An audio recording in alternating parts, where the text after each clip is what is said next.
इस वीडियो में मैं आपको बताने वाला हूँ एशियन गैंटो शेयर के बारे में कि क्यों इसमें लगातार गिरावट आ रहा है, क्या कारण है जिसके कारण एशियन गैंटो का शेयर लगातार गिर रहा है। तो चलिए शुरू करते हैं फाइनेंशियल एजुकेशन का ये एपिसोड। मेरा नाम है सोनू पटेल और आप देख रहे हैं मार्केटनामा।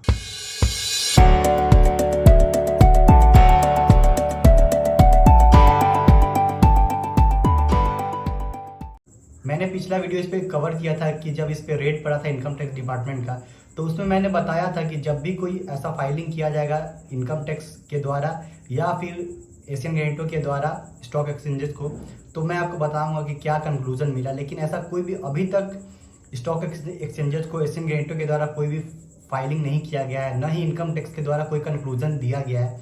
लेकिन ये जो मैं आपके साथ इन्फॉर्मेशन शेयर कर रहा हूँ, ये इसका जो सोर्स है वो बिजनेस स्टैंडर्ड है। तो जो भी मैं इन्फॉर्मेशन आपके साथ शेयर करने वाला हूँ वो बिजनेस स्टैंडर्ड के द्वारा ही है। उसमें कुछ इनकम टैक्स के जो सोर्स है उसके द्वारा कुछ पता चला है, जो कि पिछला उसी टाइम का न्यूज़ है जब इनकम टैक्स ने रेड किया था। तो उसी समय बहुत कुछ फाइंडिंग किया गया था इनकम टैक्स डिपार्टमेंट के द्वारा, वही मैं आपके साथ शेयर करने वाला हूँ। और जो मुझे रीज़न लगता है, कहीं ना कहीं यही रीज़न है जिसके कारण एशियन गैंटो का शेयर लगातार गिर रहा है। इनकम टैक्स डिपार्टमेंट ने जो रेड किया था उसमें 10 करोड़ का कैश रिकवर किया था और 12 ऐसे जो बैंक लॉकर है जो प्रमोटर्स ग्रुप के हैं और प्रमोटर्स ग्रुप के फैमिली के हैं, उनका जो बैंक लॉकर है उसको सील किया गया था। और ये जो कैश जो मिला है वो कहीं भी जो कंपनी के जो बुक्स है उससे मैच नहीं खाते हैं। तो ये कहीं ना कहीं टैक्स इवेजन किया गया है, ऐसा इनकम टैक्स के द्वारा अंदेशा लगाया गया है कि कहीं ना कहीं टैक्स चोरी भी किया गया है। और ये कंपनी जो कर रही है, जो प्रमोटर कर रही है, जो इनकम टैक्स को लग रहा है कि उसने बताया इनकम टैक्स डिपार्टमेंट ने कि कहीं ना कहीं इनकम टैक्स डिपार्टमेंट को ऐसा लग रहा है कि प्रमोटर जो है एशियन गैंटो के वो ब्लैक मनी को वाइट मनी कर रहे हैं, क्योंकि जो ट्रांजैक्शन पाया गया कंपनी के बुक्स में वो मैच नहीं करते हैं। और ये जो ब्लैक मनी को वाइट करने का जो तरीका है उसमें जो ये ब्लैक मनी है उसको कहीं ना कहीं लोन के तौर पे दिखाया गया है, इन्वेस्टमेंट के तौर पे दिखाया गया है। तो कहीं ना कहीं ये एक तरीके का आपको ब्लैक मनी को वाइट कर रहे हैं प्रमोटर्स, जो सही नहीं है, जो सही तरीका नहीं है। एज अ प्रमोटर ग्रुप आप ऐसा नहीं कर सकते हैं क्योंकि ये एक इलीगल है। ब्लैक मनी को आप वाइट कर रहे हैं तो ये इलीगल है। और कोई भी जो ट्रांजैक्शन है ये कंपनी के बुक्स में मैच नहीं खाते हैं, क्योंकि जो कैश ट्रांजैक्शन किया जा रहा है कंपनी के अकाउंट में वो कहीं ना कहीं बहुत ही ज़्यादा है जो कंपनी के बुक से मैच नहीं करते। और इलीगल तरीके से जो बोगस बिल्स भी आपको देखने के लिए मिल रहा है जब इनकम टैक्स ने रेड किया है। तो यहाँ पे टैक्स इवेजन किया जा रहा है, टैक्स चोरी भी किया जा रहा है और ब्लैक मनी को वाइट भी किया जा रहा है। इसी कारण स्टॉक मार्केट में जो एशियन गैंटो का जो प्राइस है वो लगातार गिर रहा है। एक तो पूरा जो मार्केट है वो गिर रहा है, उस कारण भी सारे शेयर गिर रहे हैं, तो ये भी गिर रहा है। लेकिन कहीं ना कहीं इसका जो इस शेयर का जो पहले से जो प्राइस एक्शन रहा है वो लगातार गिर रहा है। कंपनी ने 2 बार राइट इशू किए हैं। तो कहीं ना कहीं यहाँ पे जो स्टॉक मार्केट में कोई भी चीज़ पहले से डिस्काउंट होता है, तो कभी भी जब कंपनी में अच्छा होता है तो वो भी डिस्काउंट होता है, वो भी प्राइस इन होता है। और कभी भी कंपनी में कोई भी खराबी होता है, कोई भी खराब फैसला होता है या प्रमोटर्स में कोई भी गड़बड़ी होता है तो उसको भी जो स्टॉक मार्केट है वो डिस्काउंट करती है। तो इसीलिए स्टॉक मार्केट में इस शेयर का, एशियन गैंटो शेयर्स का लगातार शेयर प्राइस गिर रहा है।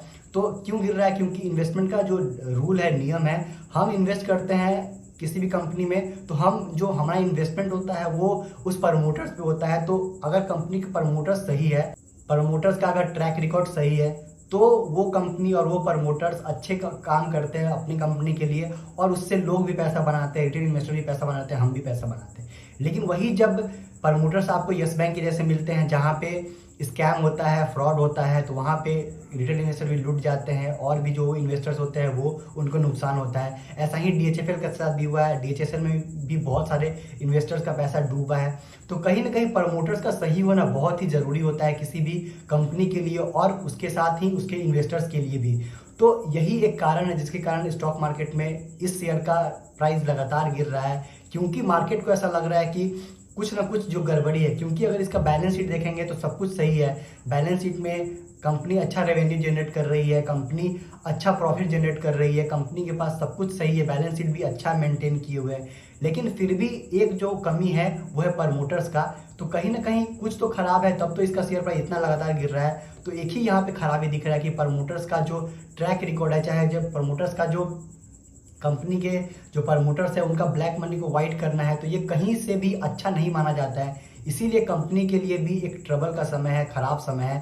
तो यही एक कारण है जिसके कारण स्टॉक मार्केट में लगातार इसका प्राइस गिर रहा है। और ये कब तक गिरेगा या कहाँ से रिबाउंड होगा और इसमें क्या होगा ये भी अभी बताना बहुत ही मुश्किल है।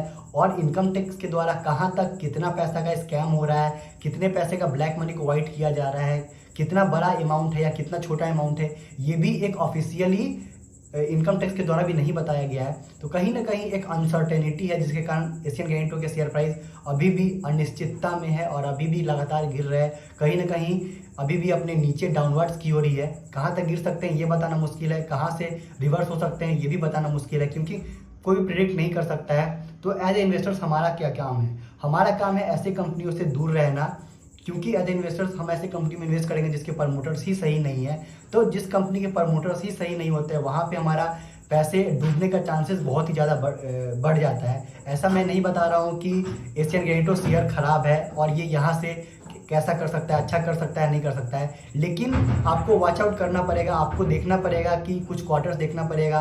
अगर आप इसमें से निकलना चाहते हैं तो अपने जो भी आपके फाइनेंशियल एडवाइजर उनसे एडवाइस लेके कंसल्ट करके आप ये डिसीजन ले सकते हैं कि आपको इसके साथ बने रहना है या निकलना है। क्योंकि वैल्यूएशन वाइज देखेंगे और कंपनी के बैलेंस शीट देखेंगे तो बहुत ही अट्रैक्टिव वैल्यूएशन पे ये कंपनी ट्रेड कर रहा है, लेकिन मुझे ये कंपनी पर्सनली अच्छा नहीं लग रहा है क्योंकि मैं भी इसमें इन्वेस्टेड था, लेकिन मैं यहाँ से निकल चुका हूँ।